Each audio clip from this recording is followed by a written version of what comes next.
Hey crazy gamers, it's Clumsy Gamer here, and in today's video, I know that this is a gaming channel, but I decided let's mix it up a little bit. We're gonna put some reacting videos into this channel. The gaming videos are coming up. Do not worry about that, guys. I just couldn't figure out a lineup of games just to play. But just while I'm thinking about that, I decided I put on a video for you guys. Today we are checking out Llama Arts again, which is my favorite horror story channel. They are literally the best, in my opinion. Yeah, but anywho, we're gonna be checking out 3 true lockdown horror stories. Now, I haven't encountered any lockdown stories, or I don't have any lockdown stories.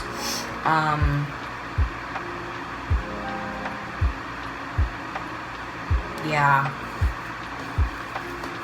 But if you guys like the video that I posted yesterday, I believe, go ahead and like, comment, and subscribe to this channel.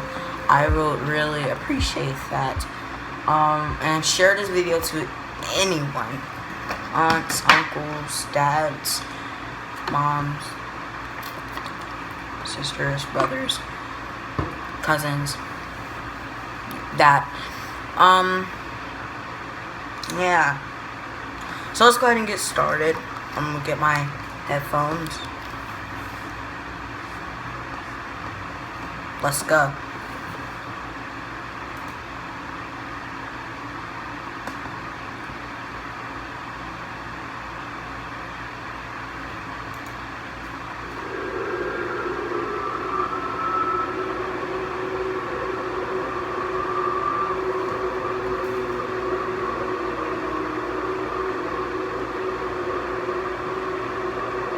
I was 16 in my junior year of high school.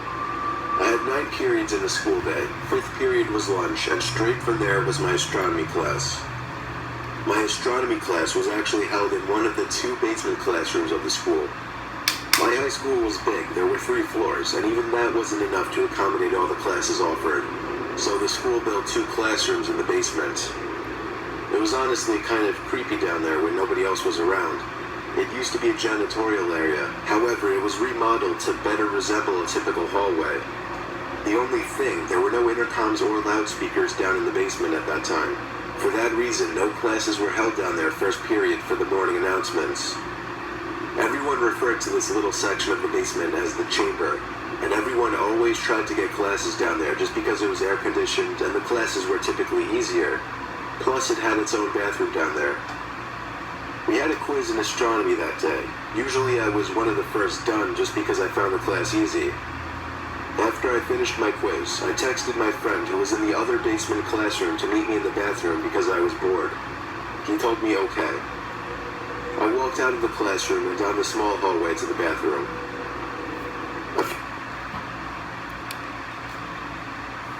A few seconds later... I don't like...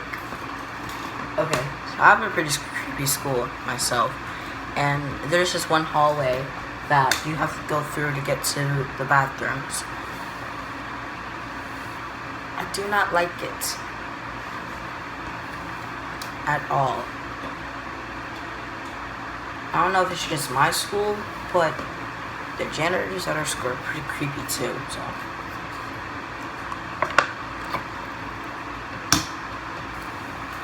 The door opened, and my friend JJ entered the bathroom. We were joking around for a while, until JJ checked his phone and said someone texted him saying the school was going on lockdown. We both looked at each other with the same grins. Neither of our teachers saw us leave the classrooms. That meant we had free range of the school while it was on lockdown. We agreed to sneak upstairs and look around the hallways just for the hell of it. The worst that would happen is that we'd explain how we couldn't hear the announcements in the basement classrooms. Upon opening the basement door to the main floor, we were surprised to find all the lights had been turned off, so the hallways were pretty much pitch black aside from the light pouring in from the doors in the lobby. The This was legit because usually the lights were left on in the hallways during lockdowns. Something was going down, and we didn't know if we were even comfortable walking around now. JJ stepped out a little further into the hallway, and I followed suit. JJ then looked down the hall and said, "Who's that?" I looked, and emerging from the darkness was a man.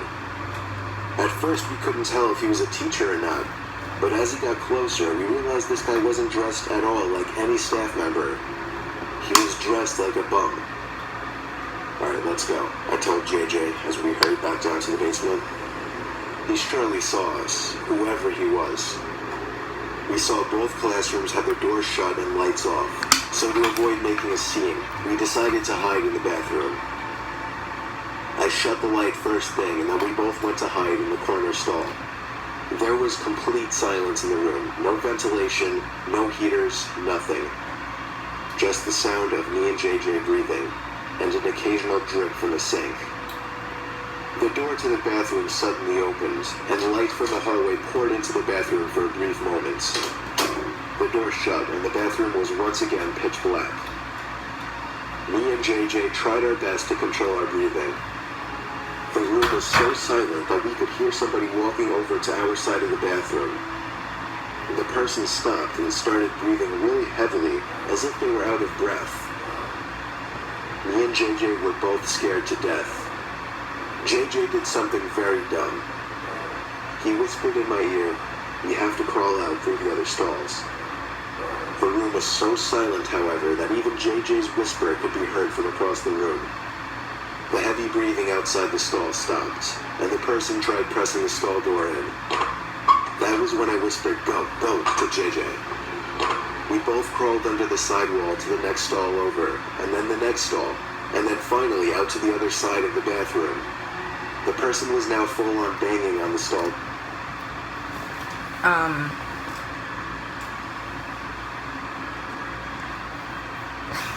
So when he said the part where they crawled underneath the stalls, I get that they had to get out of there, but that's was nasty. Door in. That was when I whispered, "Go, go," to JJ. We both crawled under the sidewall to the next stall over, and then the next stall, and then finally out to the other side of the bathroom. The person was now full on banging on the stall door. Me and JJ hopped up off the floor, opened the door, and as the light filled the room again, we saw the guy from upstairs in the corner. We pounded on the door to JJ's class. The teacher let us in within seconds. JJ explained everything as the teacher locked the door, mentioning a gun sticking out of the man's pocket.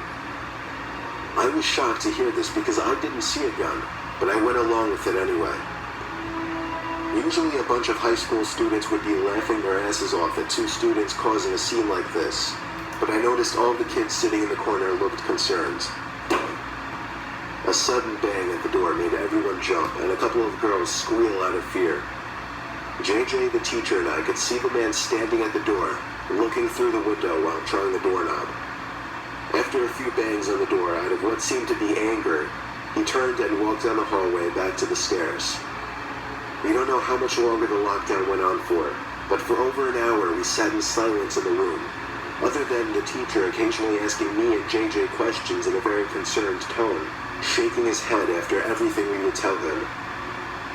Eventually, somebody from upstairs called the teacher and he instructed all of us to single file walk up the stairs and out of the building, where we would be greeted by cops. Me and JJ did the best we could at describing the man to the cops and to the dean. One of the cops patted me on the back and we were sent off to go home. After this incident, the school installed cameras everywhere and ramped up the security budget. This incident never got media attention, so honestly, we never found out if police caught the guy. I'm convinced that man had no other intentions but to kill us then and there in that bathroom stall.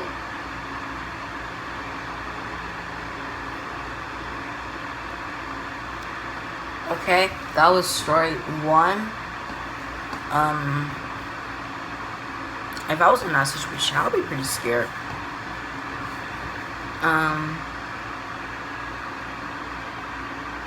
Yeah, I'll just...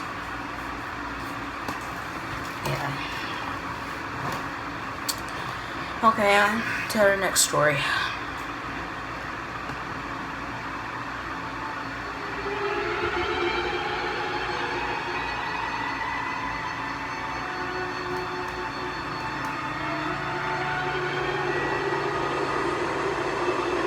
I'm a retired New Jersey police officer. Throughout my 20 years in the force, the most disturbing call I ever received was for a school lockdown happening at a nearby middle school, of which I'll leave out the name for legal reasons. It happened on a stormy, dark day. My car number was called on the radio to respond to a lockdown, where a suspicious-looking man was seen stepping out from a white van parked behind a school and walking into the back door by the boys' locker room. I pulled up to the back parking lot of the school, right next to the white van.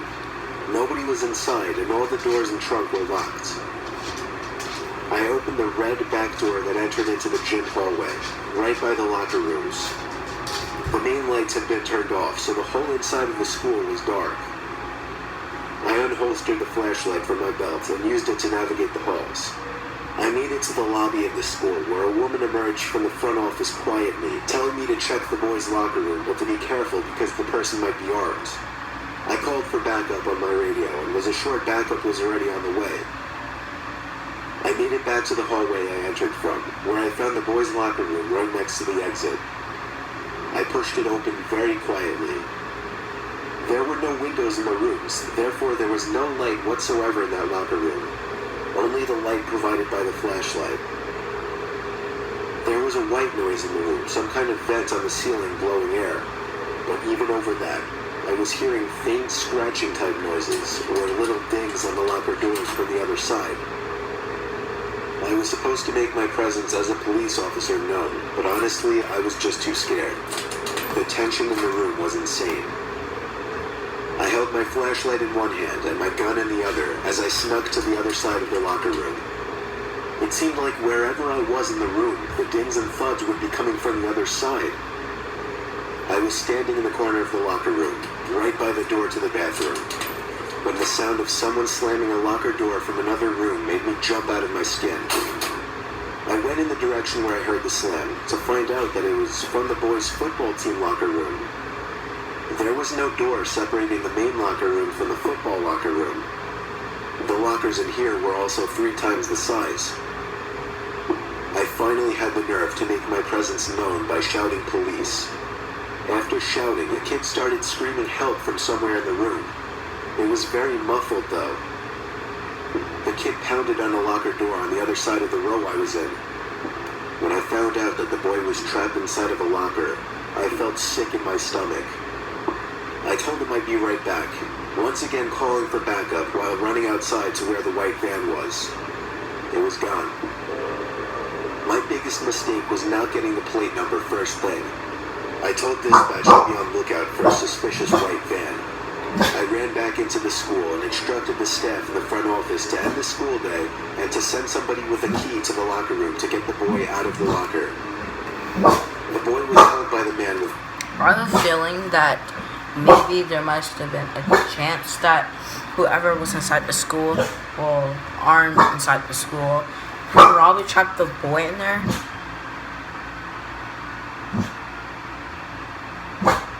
I don't know. That's just how my mind works. It's difficult for me. Don't worry about it.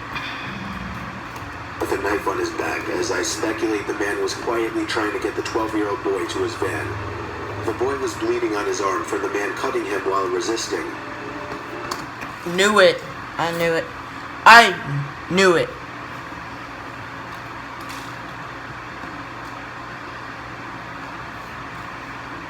The man's van was spotted a week later in a 7-Eleven parking lot, where he was arrested after being properly identified.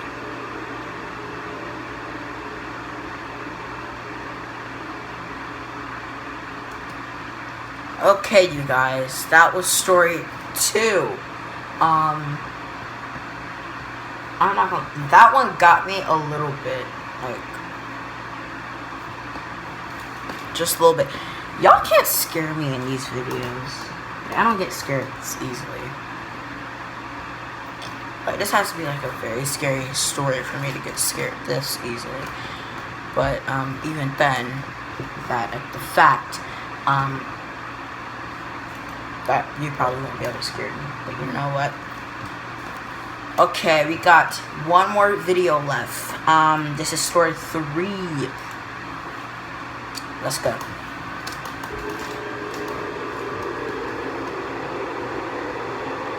I was staying in a Hampton Inn in New Jersey when I was visiting Rowan University, a college I potentially wanted to attend. My family couldn't come with me, so I was on my own. After attending campus tours, I went to get a bite to eat at a nearby restaurant, and then went back to the hotel at around 8 p.m., planning on going back to campus again the next day. About an hour after returning to my room, a strange alarm started going off in my room, along with a white light flashing from the corner of the ceiling. A message started looping shortly after as well, saying something along the lines of, "All Hampton Inn guests, please remain in your rooms, this is a lockdown." I'd never heard of a lockdown in a hotel. I didn't even know they had lockdowns in hotels. Whoa. Even knew hotels had alarms like this. I found it more interesting and exciting than anything else. Eventually the sound of the alarm stopped, but the light kept flashing, and every 20 seconds or so the message would repeat. It was only like 9:30, so I turned on the TV just as background noise while I started changing clothes and brushing my teeth. I shut the lights when I was done and hopped under the covers. I watched TV for half an hour before shutting it off. The light was still flashing with an obnoxious bright white every few seconds. It was definitely going to hinder my sleep. I was starting to consider calling the front desk to ask what was going on, when the phone rang. It was someone from the front desk. I was expecting them to tell me something about the alarm and when it would shut off, but instead the person on the other end spoke in a very concerned voice. She told me to remain calm and walk out the door. I took that opportunity to ask her what exactly was going on. She went on to tell me that there was somebody in the room with me and to get out immediately. I dropped the phone and instinctively... If there was someone in the room with you, wouldn't I be able to see that? Because you say you were changing your clothes, then you start brushing your teeth, and then you got in your bed and started watching TV. And once you wouldn't be able to hear the noises and stuff, you had to be very quiet to do that. Found everywhere. Part of me was curious to see if somebody was in fact in the room. I checked under the bed, looked into the empty bathroom, nobody in either spot. Then, I noticed the closet door right next to the bathroom. It was one of those closets with a wooden sliding door. It was open just a tiny crack, and through that tiny crack, I could see a person's face. At first, it didn't sink in what I was seeing, but when the door slid shut, that was when I freaked out and ran out the door. The people at the front... That face was so creepy. Desk showed me security footage from an hour earlier of some sketchy-looking man walking around the hallways, apparently looking for a certain room. When he got to my door, he opened it with the card he somehow acquired, and that was it. I stayed around as the authorities took the person out in chains. It was a man, of course, on the shorter side, easily 40s. He looked at me as he passed, as if he knew who I was immediately. It's scary thinking back that he may have been watching me for more than an hour from that closet.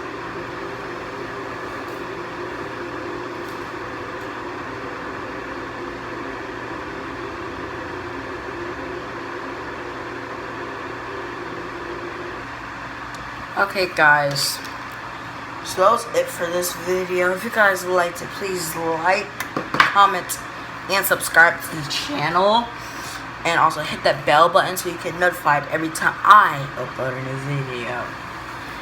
And also I'll leave the link in the description of the channel and the video I was just watching.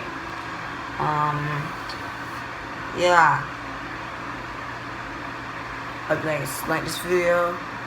And I'll see you next time. Bye.